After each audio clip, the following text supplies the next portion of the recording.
Aux quatre coins du monde, des gens filment l'inexplicable sur des téléphones cellulaires et sur des caméras de surveillance. Boum! Du Royaume-Uni aux États-Unis, Je l'ai vu pendant un bref instant, puis il a disparu. de plus en plus de phénomènes inexpliqués sont captés sur vidéo. Oh mon Dieu! La chaise a glissé sur le plancher. Oh mon Dieu, Ben, je sors d'ici. Dans cette série, nous recueillerons directement les récits des témoins. Une ombre noire avec des ailes a fondu sur moi. Nous verrons les images les plus terrifiantes, Il se nourrissait de mes peurs. Je ne pouvais pas lutter. Des extraterrestres. les plus remarquables Quelque chose s'est écrasé ici. C'est bizarre. et les plus inexplicables que vous avez filmés. Je crois qu'il était possédé. Oh! Oh! Oh mon Dieu! Tout d'abord, faisons connaissance avec nos experts qui tenteront d'expliquer l'inexplicable. Je suis convaincue que la réalité est plus vaste que le monde matériel qu'on perçoit autour de nous. Je ne pense pas que la science et la raison détiennent toutes les réponses. Pour moi, ça ne fait aucun doute. Certains phénomènes sont inexplicables. Dans la vie, je crois que tout s'explique. Je participe à des enquêtes scientifiques pour analyser les phénomènes qu'on nous rapporte, mais je vais aussi à la chasse aux fantômes dans mon temps libre. Je suis un sceptique pur et dur. Si ça me semble évident que c'est truqué, je vais le dénoncer. Je crois aux fantômes parce que j'ai déjà été en leur présence. Il y a des choses qu'on ne peut pas expliquer. La science a beaucoup de chemin à faire pour prouver l'existence de la vie après la mort. Ma mère était médium. Alors j'ai grandi avec les fantômes. La vie se poursuit après la mort. Et je crois qu'il y a toutes sortes de formes de vie sur d'autres planètes. Est-ce qu'il y a toujours une réponse à un phénomène inexpliqué? Non. Voici Surnaturel sur caméra.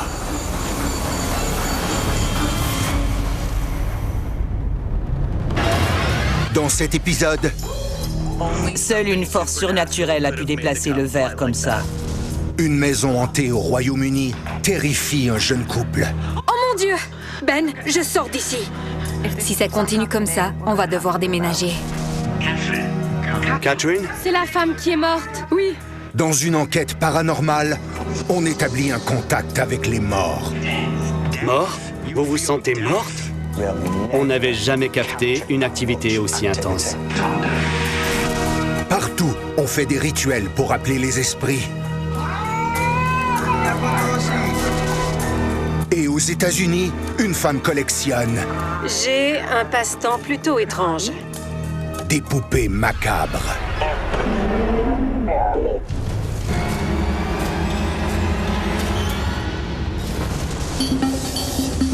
Mais d'abord, dans le Buckinghamshire, au Royaume-Uni,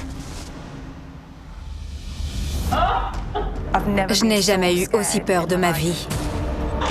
une maison hantée ne veut pas laisser ce couple tranquille. J'ai peur qu'un jour ça nous fasse du mal. Oh mon Dieu, encore une fois.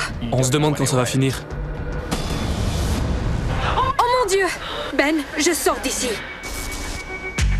L'aîné 33 ans et son copain Ben ont déménagé dans une maison toute neuve il y a 2 ans et demi.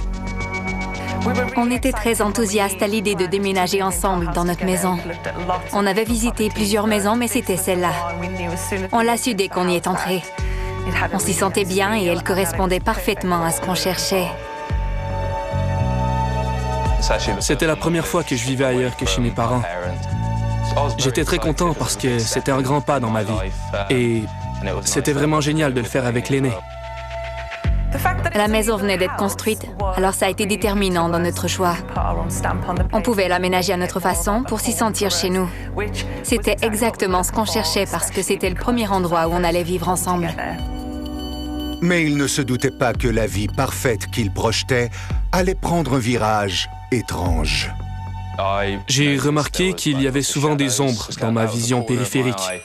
Mais quand je me retournais, il n'y avait plus rien. Quand quelque chose n'était pas là où on l'avait laissé, je me disais que c'était Ben qui l'avait sûrement déplacé ou que je l'avais changé de place sans m'en rendre compte. On s'adaptait à notre nouvelle vie et à notre maison. Mais il semble que la maison aussi ait commencé à s'adapter à eux. Dans le système électrique, les fils ont commencé à se toucher. Tu peux recommencer?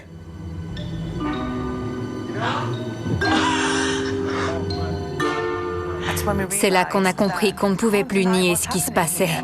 Allume.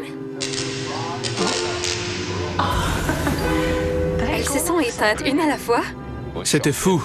C'était difficile à croire que ça se passait réellement. Tout ça, c'est complètement cinglé. Et alors, une lampe est tombée. Et dans la maison, la lampe n'était pas leur seul souci. La porte s'est ouverte toute seule.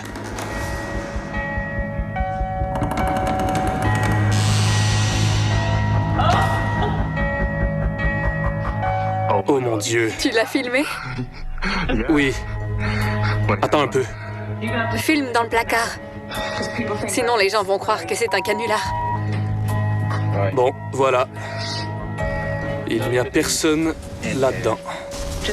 On a entendu un énorme... Bruit. Oui, un vacarme qui venait de l'étage. Avec le temps, Lainey et Ben ont accumulé plusieurs vidéos de phénomènes étranges. Comment ça a pu tomber? On est monté. Le miroir était au sol et le trépied était par-dessus. Il n'est pas cassé. Il faut le pousser. Ça prend un minimum d'effort pour qu'il bascule comme ça. J'ai mis par écrit les expériences étranges que j'avais vécues dans la maison. Je voulais tout noter dans un cahier. Et c'est là que je me suis rendu compte qu'il se passait quelque chose et que je n'étais pas sûre d'être à l'aise. Je pense que Lainey et Ben ont été témoins d'une véritable activité paranormale. Ils sont très crédibles. Ils font de leur mieux pour rassembler des preuves des événements. Dans une maison neuve, personne n'y a vécu et personne n'y est mort, évidemment. Par contre, quelqu'un est peut-être mort à l'endroit où elle a été construite. Alors les gens peuvent être témoins de choses bizarres quand ils y emménagent. Je pense qu'il n'y a qu'une explication à tout ça. Il y a un esprit frappeur dans leur maison. Et l'esprit frappeur ne se gêne pas pour faire sentir sa présence. Il y a eu trop d'événements inexpliqués. On ne peut pas faire autrement. Difficile de ne pas penser que la maison est hantée. J'étais assise, tranquille, dans le salon. Ben préparait le souper dans la cuisine ce soir-là. Alors, du coin de l'œil, j'ai vu un livre tomber de l'étagère, sur le mur. Ce livre est tombé de l'étagère et... Oh! Ben est venu me rejoindre dans le salon. Et on a vu plusieurs autres choses tomber de l'étagère. C'est de ta faute. Pourquoi? Attends, j'étais pas là. C'est de ta faute. Pourquoi? Oh, il est cassé. Ben, dans toute sa sagesse, a demandé à voix haute que quelque chose se déplace tout seul. C'est de ta faute parce que tu l'as demandé. Oui, il y a une heure de ça. J'ai chassé ça de mon esprit. Ce n'était rien. Puis, un livre est tombé de l'étagère. Le livre est tombé. Un bibelot aussi, puis un hippopotame. Pas vrai, l'aîné? Il est assez lourd. Vous voyez qu'il est épais. Il a fallu de la force. L'esprit frappeur a une force qu'on ne saurait nier. C'est notre chambre. Et ça, c'est la porte du petit placard qui aime s'ouvrir et se fermer toute seule. Oh mon Dieu, encore une fois. Je venais juste de sortir de la douche. J'étais debout dans ma chambre et la porte que j'avais bien fermée s'est rouverte comme ça tout à coup. Bon, je vais... Oh mon Dieu, encore une fois. Bon, je vais la refermer. Regardez, il n'y a rien qui est attaché là. Je vous montre tout. C'est l'intérieur du placard où je range mes bottes et mes vêtements d'hiver. Là. C'est bien fermé. Je dors de ce côté. Alors, pour moi, c'est très bruyant quand ça arrive. Vraiment, c'est incroyable. Souvent, je monte et c'est ce que je trouve. Le placard ouvert. On sent qu'il essaie d'avoir notre attention quand il nous réveille la nuit. Mais on ne sait pas pourquoi il fait ça. Je ne l'avais jamais vu. J'étais ici. Je regardais mon téléphone dans ma chambre. C'est ma chambre. Aussi, on se demande ce qu'on rate ou ce qu'on ne voit pas, parce que quand ça se passe, on dort, très souvent. Ça nous inquiète vraiment, à certains moments. On dort souvent avec les lampes allumées. J'ai très peur. Je pense que tu es la plus courageuse des deux, pas vrai? C'est parce que je commence toujours par essayer de trouver une raison logique à ce qui arrive. Oh mon Dieu, encore une fois! Le placard est dans la maison. On ne sait pas ce qui fait bouger les choses dans la maison, comme par exemple la porte du placard. C'est ce qui nous fait peur. Avec le temps, c'est devenu de plus en plus agressif. Je dois me calmer. Moi aussi. Un jour, on va en avoir assez et on va partir. Oui. Oh mon Dieu!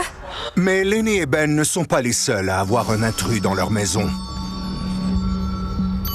Aux quatre coins du monde, les gens filment des activités paranormales avec leurs caméras. À Chicago, cette femme est sur le point de se réveiller dans un cauchemar. Quelque chose semble entrer dans sa chambre. Les draps glissent. Un bruit sec se fait entendre dans la nuit. Elle allume le plafonnier, mais l'esprit frappeur préfère manifestement l'obscurité. Elle préfère partir et ne pas voir ce qui va arriver ensuite. Il n'y a pas que les chambres où les esprits frappeurs aiment s'accrocher. À San Diego, en Californie... Vous voyez le cintre bouger? Cet homme en a assez d'avoir un fantôme dans le placard. Ça arrive tous les soirs, sans exception. Et dès qu'il essaie de provoquer l'esprit, son placard se détraque.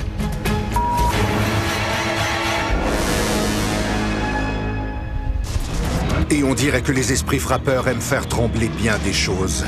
C'est quoi le problème dans cette chambre? Le client de cet hôtel est effrayé. Il est sûr que sa chambre est hantée. Oh mon Dieu! Le plafond bouge tout seul. Je ne comprends pas ce qui se passe. C'est la fête dans la chambre. Ne pas déranger, s'il vous plaît. Heureusement, il a capté l'incident paranormal avec sa caméra. Il nous faut une autre chambre.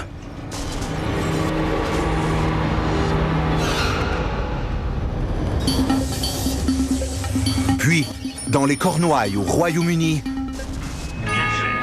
Catherine? C'est la femme qui est morte. Oui. Des enquêteurs paranormaux... Oh, il fait froid. ...établissent un contact avec les morts. Vous sentez la mort? On n'avait jamais capté une activité aussi intense. Double mort. J'ai la chair de poule. Lee, 34 ans, et sa conjointe Lindsay ont commencé les enquêtes sur les événements paranormaux il y a 20 ans. On fait des enquêtes sur tout ce qui est paranormal. Pas seulement sur les fantômes et les esprits, mais aussi sur ce que les gens n'arrivent pas à expliquer. Si quelque chose est hanté dans une maison, ou encore au travail, peu importe où, on va y aller. Esprit, je m'appelle Lee. Voici Lindsay. Pouvez-vous me donner votre nom? On essaie tant bien que mal de s'approcher des réponses. Il n'y a pas de diable ici. Qui êtes-vous? J'aimerais arriver à prouver qu'il y a une vie après la mort. Quel est votre nom? Lee et moi, on n'est pas des voyants, des médiums ou quoi que ce soit de ce genre-là. Alors on ne peut pas communiquer physiquement avec les esprits. On utilise notre équipement. Qu'est-ce que t'as entendu? Le diable? Il n'y a pas de diable ici. Je suis assez sceptique. Je crois qu'il peut arriver parfois des choses qui défient notre logique et qu'on ne réussit pas à expliquer. Personnellement, je me classe dans les croyants sceptiques. Plus je vois des événements paranormaux, plus j'ai tendance à y croire. Dites-nous combien d'esprits sont présents en ce moment? Beaucoup. C'est exaltant, très exaltant. Mais j'essaie de rester calme. Wow! T'as vu ça? Oui, si on démontre de la peur, les esprits peuvent s'en nourrir. C'est vous qui me réchauffez la nuque comme ça?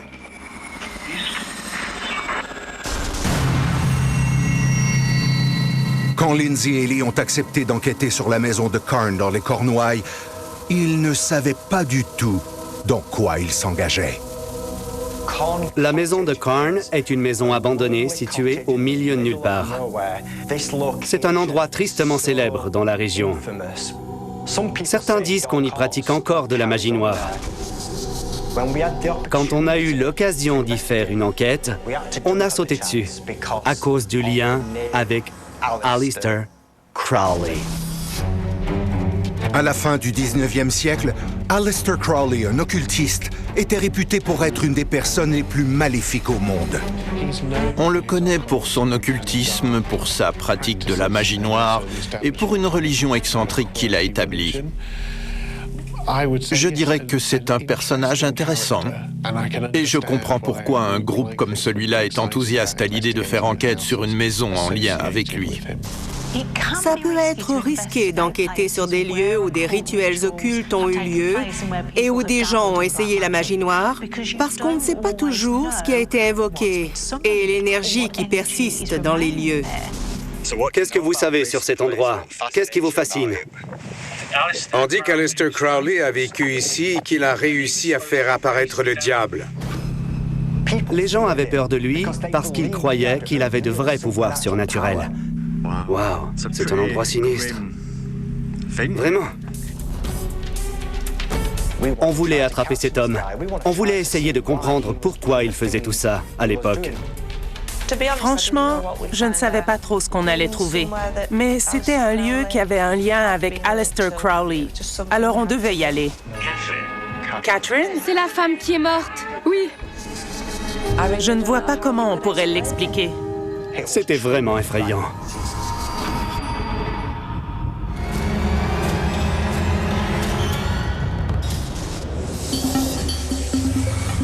De l'autre côté de l'océan, au New Jersey, dis-moi si le ciel et l'enfer existent. Elle me donne des noms, des images, des souvenirs. Comment es-tu mort, Sam? cette femme nous présente sa famille élargie, celle des morts. J'ai senti une brûlure et des égratignures sur mon bras. Parfois, ils veulent seulement qu'on sache qu'ils sont là.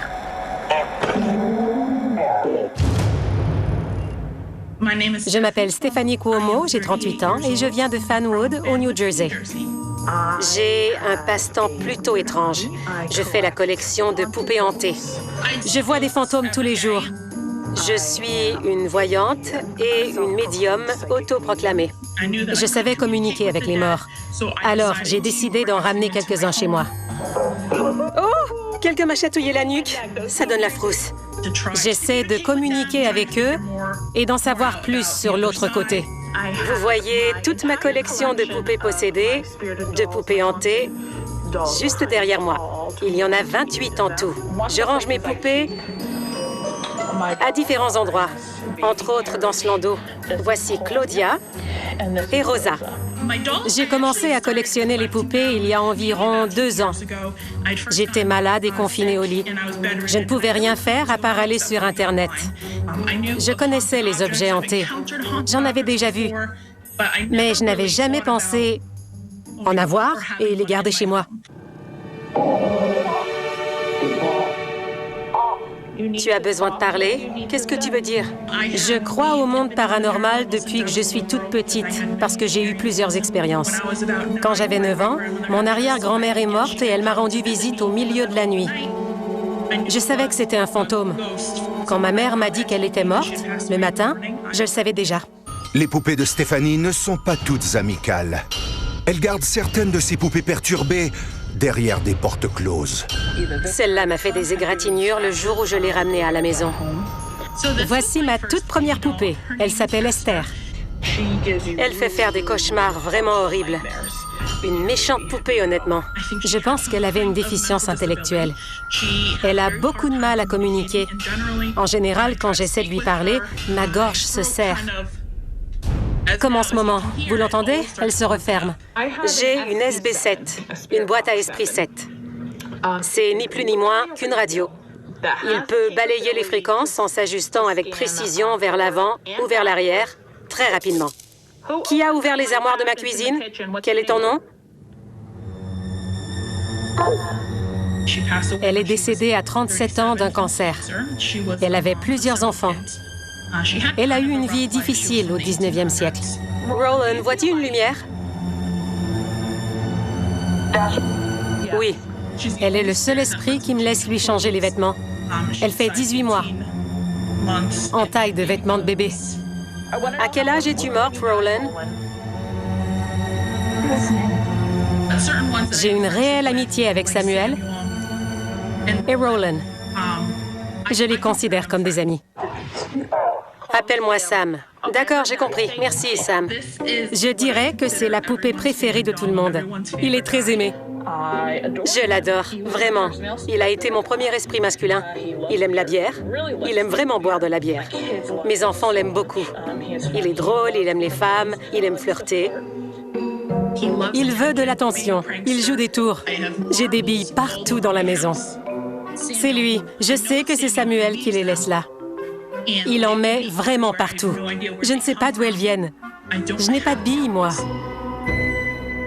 Il communique très bien. Il vient toujours me voir et a toujours quelque chose à dire. Peux-tu nous dire comment tu es mort? Comment es-tu mort, Sam?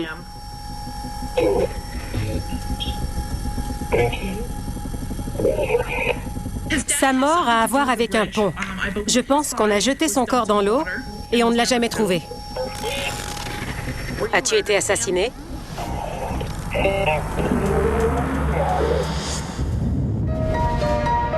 Je pense que Stéphanie communique réellement avec des esprits. Elle utilise une boîte à esprits. Il s'agit donc d'une communication instrumentale. Les esprits sont capables de manipuler les fréquences radio pour communiquer avec elle.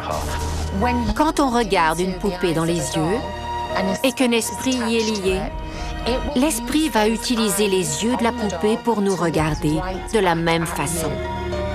Il établit un vrai contact visuel personnel.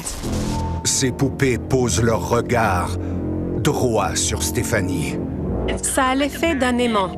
Imaginez que vous errez ici et là, sans que personne ne puisse vous voir, communiquer avec vous ou vous entendre, et que tout à coup, quelqu'un puisse vous voir et vous entendre. Alors tout le monde s'approche et dit « Hé, moi aussi, moi aussi !» Ils se lancent vers vous en se marchant dessus. Ils viennent à vous. Je n'ai jamais vraiment fait exprès pour attirer un esprit de plus dans ma maison. Ça arrivait accidentellement, par hasard. J'en croisais un avec lequel j'avais un contact. Mais j'ai arrêté depuis. J'en suis arrivée à en avoir trop. La chambre est pleine d'esprits. Il y a beaucoup d'activités dans ma maison. Quand j'ai commencé ma collection, j'étais malade. Je crois vraiment que mes poupées m'ont aidée. Elles m'ont sauvée d'une certaine façon. Je pouvais leur parler et découvrir ce monde-là. Ça m'a redonné un but dans la vie. Officiellement, je dis que j'ai une famille de 3 personnes, mais en fait, on est 32, parce que je compte tous les esprits dans ma maison comme des membres de la famille. On va se reparler, d'accord? Au revoir.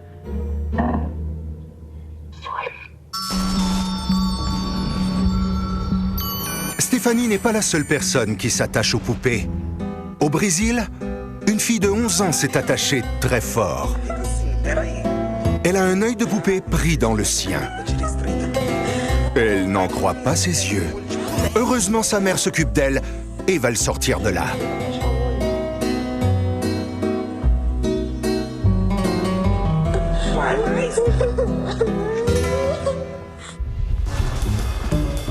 Sous le même thème des poupées effrayantes, à Bali, en Indonésie, les gens fêtent la nouvelle année avec Ogo Ogo. Ces ogres terrifiants réveillent les démons des îles et repoussent le mal. Pour le nouvel an, ils ne font rien de moins qu'une fête monstre.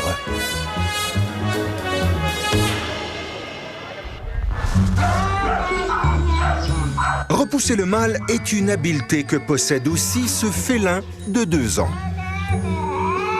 Aux Philippines, un chat semble procéder à un exorcisme. S'il y a un esprit malin qui rôde, il sera chassé rapidement.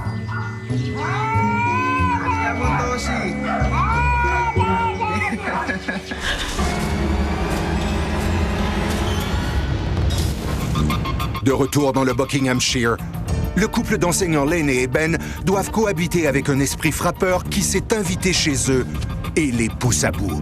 J'ai eu vraiment peur. Entendre quelque chose passe toujours, mais le voir, c'est terrifiant. Quoi qu'il y ait dans la maison de Laney et Ben, ce n'est certainement pas un ami. On était assis sur le canapé. J'étais ici et Ben était là. Et la porte s'est ouverte d'un coup. Ça a fait du bruit. Ça a tout de suite capté notre attention. Bon, cette porte-là était fermée, mais pas verrouillée. Et elle s'est ouverte. Je ne sais pas trop. Ouais. Tu n'es pas allé voir. On a reçu beaucoup de commentaires parce que je t'ai demandé d'y aller toi, pour voir de plus près. La porte s'ouvre toute seule, et j'avoue que je n'aime pas ça. Qu'est-ce que c'est que ça? Pendant qu'on expliquait la situation et qu'on se parlait, on espérait que la porte se refermerait. La bouteille a été propulsée du comptoir contre le mur et est tombée par terre. C'était absolument terrifiant. Vraiment. La force qui l'a fait bouger était extrêmement agressive. Ça nous a fait très peur. Du rangement, la machine à laver. Personne ne peut se cacher là. Ça, c'est moi. Dans la pièce, il y avait une ambiance de colère et de frustration.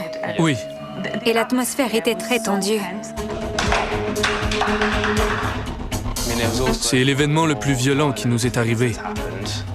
Avant cet incident-là, rien de ce genre ne s'était passé.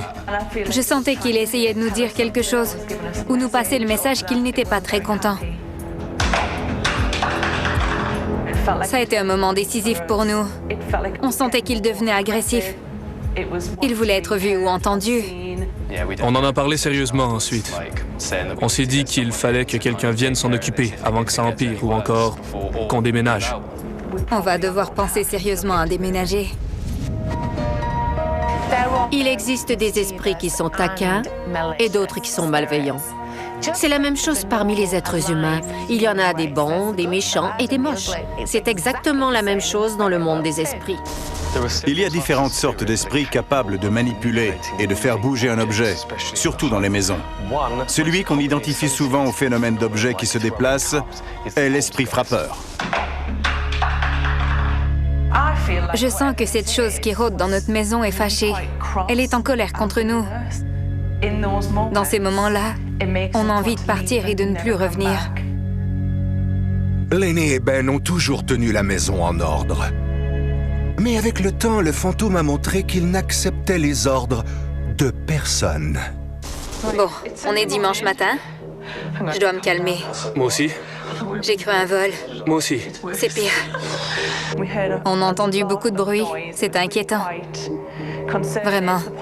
Tellement qu'on croyait que quelqu'un était entré chez nous et fouillait partout dans la maison. Ça a duré au moins 2 ou 3 minutes. Après, on a trouvé le courage de descendre. J'ai passé la porte, ici, puis je me suis arrêtée, sous le choc. On est dimanche matin, on flânait au lit, en haut, et on a entendu beaucoup de bruit. Il y a une fourchette par terre. Regarde-moi le désordre. Les portes des armoires étaient ouvertes. Alors je suis entrée, et je les ai fermées. Oh mon Dieu! T'as vu ça? Oh mon Dieu! Au moment où j'allais les fermer, j'ai entendu le bruit de la chaise glisser sur les carreaux. Je n'en croyais pas mes yeux. Oh mon Dieu! T'as vu ça? Oh mon Dieu! La chaise a glissé sur le plancher.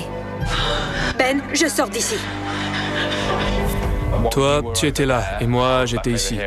On a entendu la chaise et on est parti. Oui. On s'est sauvés. Ça me rend extrêmement nerveuse.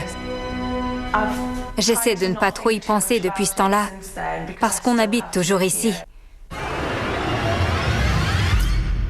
Si on nous avait cambriolés, on aurait pu appeler la police et ils auraient pris la situation en main. Mais c'est un processus un peu plus compliqué quand on ne peut pas voir ce qui cause les problèmes dans notre maison. Maintenant, on arrive au point de rupture. Après tout ce qu'on a vécu, chaque fois, on essayait d'encaisser le coup et de mettre tout ça derrière nous, en nous disant que ça allait se tasser. Mais je ne sais pas combien de temps on va pouvoir rester ici. À mon avis, il y a bel et bien quelqu'un qui a déjà habité à l'endroit où la maison de Lainey et Ben a été construite. Je sens vraiment que cette personne est toujours présente. Elle leur dit qu'elle ne veut pas qu'ils soient là, chez elle. Je pense que Lainey et Ben devraient pouvoir vivre aux côtés de l'esprit. C'est chez eux. Ils doivent reprendre les rênes et les droits de leur propriété. Comme ils vivent là, ils doivent demander à l'esprit de partir. Il y a plusieurs facteurs qui rendent l'histoire crédible. Le fait que c'est une nouvelle construction, une nouvelle maison, le fait qu'ils ont tout filmé. Et chaque fois, l'image est incroyablement limpide et bien éclairée. Tout de suite, on prend la chose au sérieux, sans hésitation. Il y a aussi leur réaction. Ils ont réagi de façon remarquable. Tous ces facteurs rendent l'histoire pertinente et tout à fait convaincante. Depuis leur emménagement, Lainey et Ben cherchent à comprendre pourquoi leur maison de rêve est devenue un cauchemar. Tous ces événements-là m'ont amené à croire qu'il y avait une vie après la mort. Ce dont on est témoin, c'est peut-être le fait d'une personne qui a déjà été sur Terre et qui, pour une raison ou pour une autre, est toujours ici sous une autre forme et essaie d'attirer notre attention. J'ai de l'appréhension quand je pense à l'avenir. Je ne sais pas du tout ce qui peut arriver après tout ça. Je ne peux pas vivre dans un endroit où j'ai peur et où je n'arrive pas à dormir la nuit. Si ça continue comme ça, on va devoir déménager.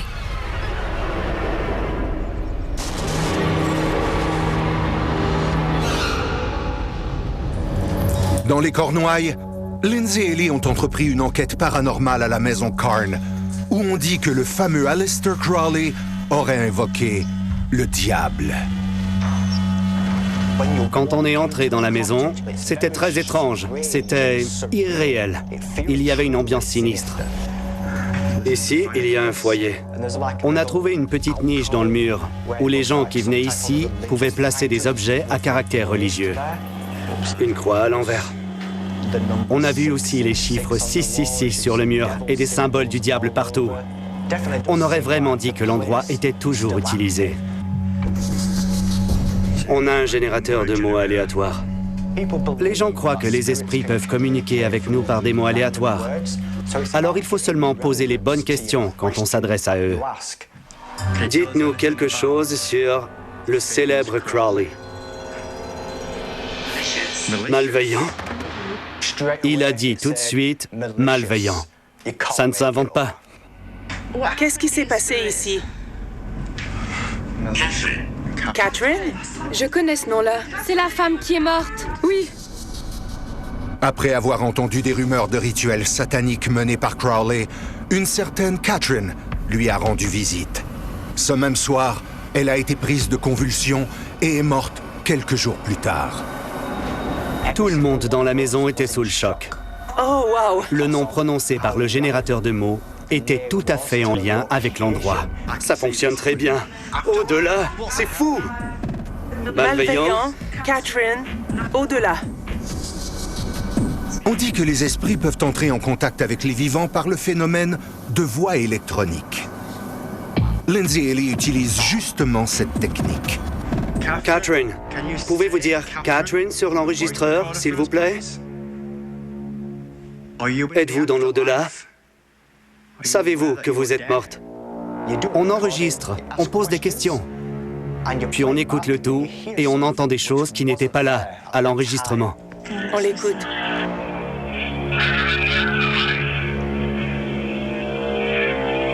Oui. Oui. Aleister Crowley est venu dans les Cornouailles visiter la maison Carn. Et il y a carrément invoqué le diable. Catherine, vous êtes là? Elle a eu une attaque, puis elle est morte. Dites-nous ce qui s'est passé. Elle est morte très soudainement. Et Aleister Crowley a été rendu responsable. Dites-nous comment vous vous sentez. Mort? Vous vous sentez morte? Catherine, encore? 2 fois. Statistiquement, quelles sont les chances que le générateur de mots tombe 2 fois sur le nom Catherine?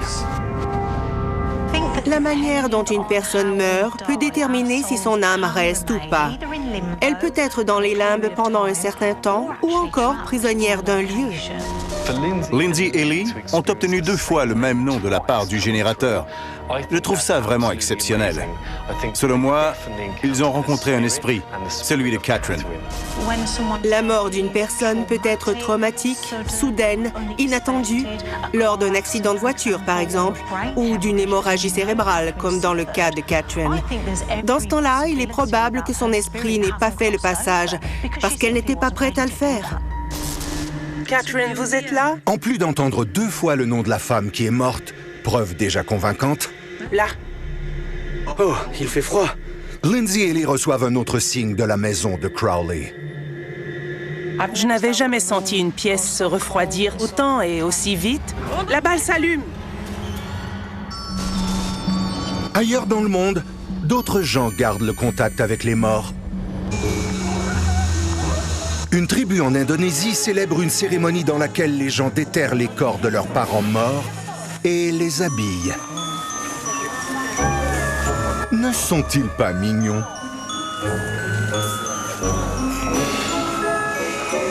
Le rituel familial, le manene, se tient tous les 3 ans. On retire des cadavres du sol pour les traiter et les nettoyer. Ils sont beaux à mort.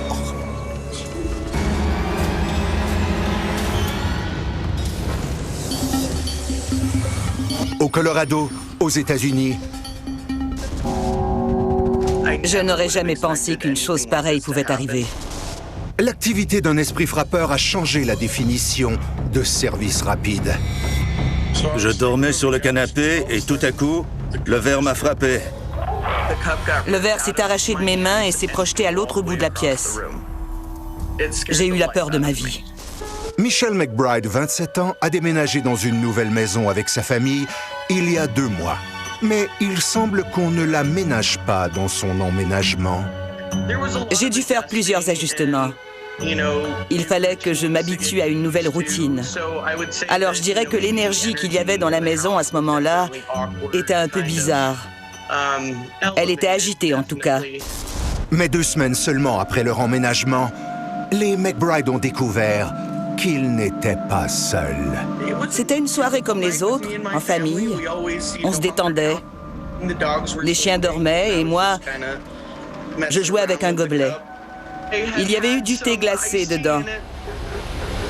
J'ai remarqué que mon chien, le plus jeune, était un peu agité, mais je n'en ai pas fait grand cas.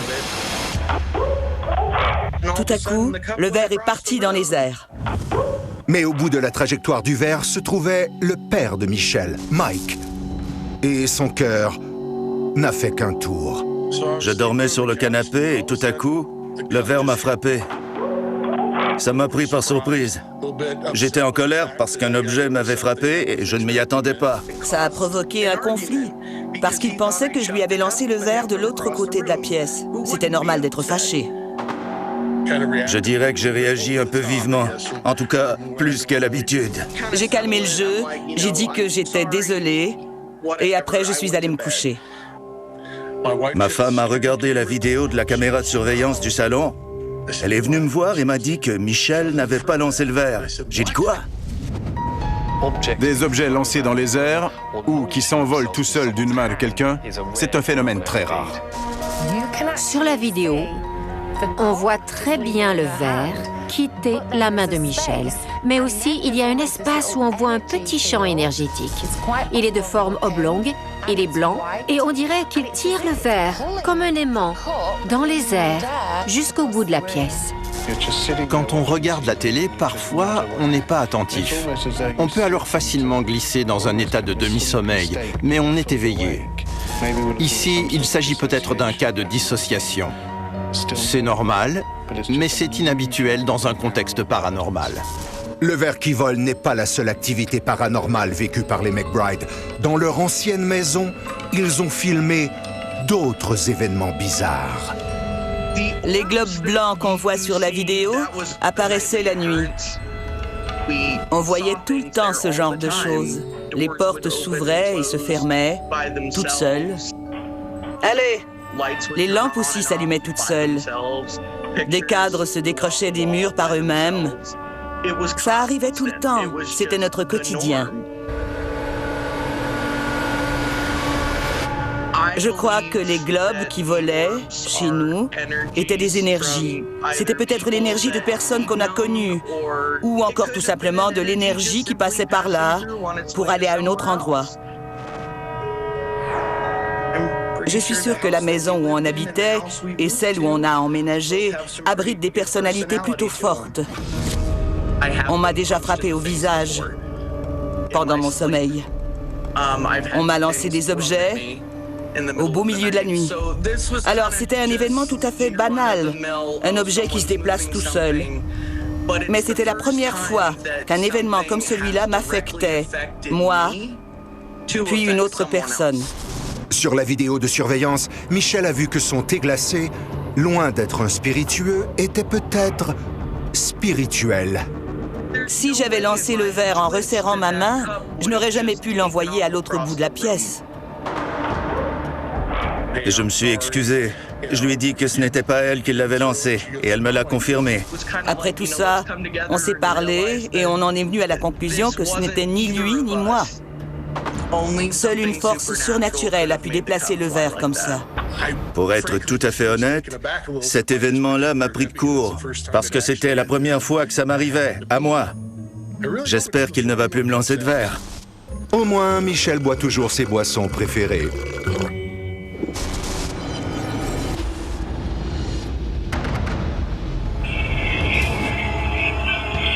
J'entends Catherine sort de là. De retour à la maison Carn, dans les Cornouailles. Qu'est-ce qui s'est passé ici? Lindsay et Lee, enquêteurs paranormaux, ont fait des découvertes diaboliques. Oui. Il y a beaucoup d'activités et ils sentent la pression monter. Regarde. Littéralement. Waouh. La pression atmosphérique augmente. Bon sang, j'ai froid. L'appareil qu'on utilise détecte toutes sortes de changements des conditions de l'air, comme la température, l'humidité et la pression atmosphérique. Catherine, vous êtes là? Faites-nous un signe. Là. L'appareil indiquait que la pression atmosphérique dans la pièce baissait. C'était rouge et jaune.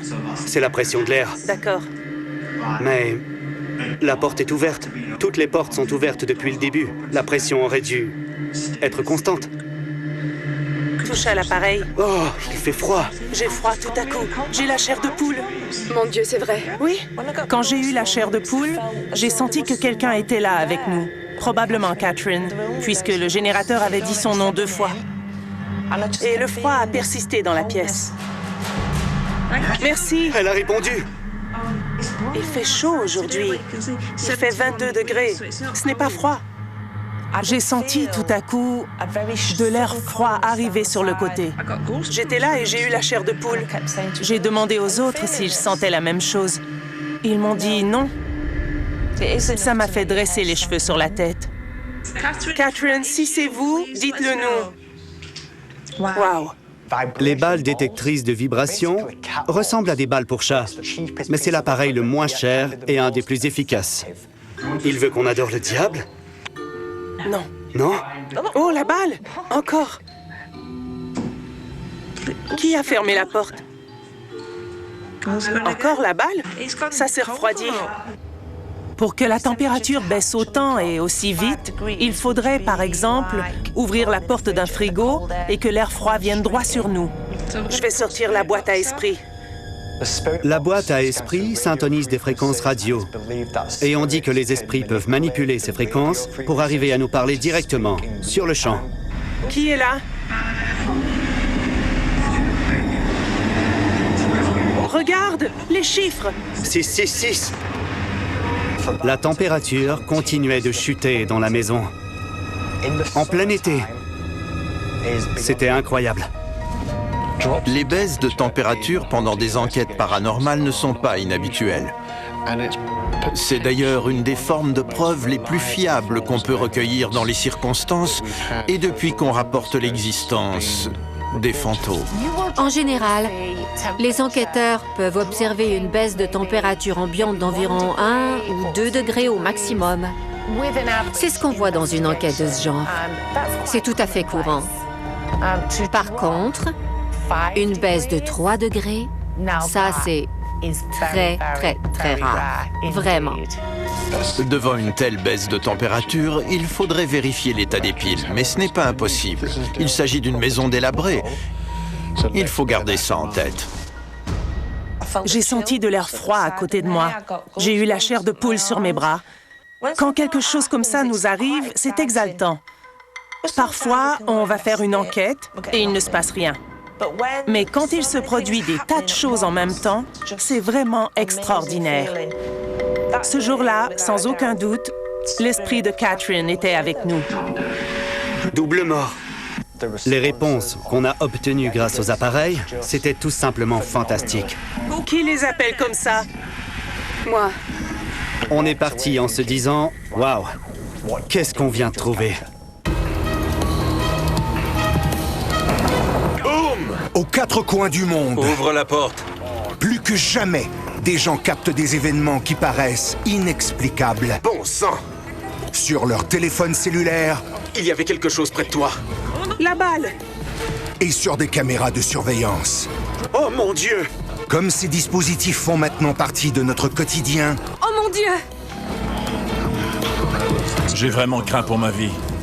Ce n'est qu'une question de temps. C'est inexplicable. Avant que vous ne réussissiez à capter le surnaturel sur caméra. Oh! Oh! Oh mon Dieu! Oh mon Dieu! Lou! Bon sang, Lou!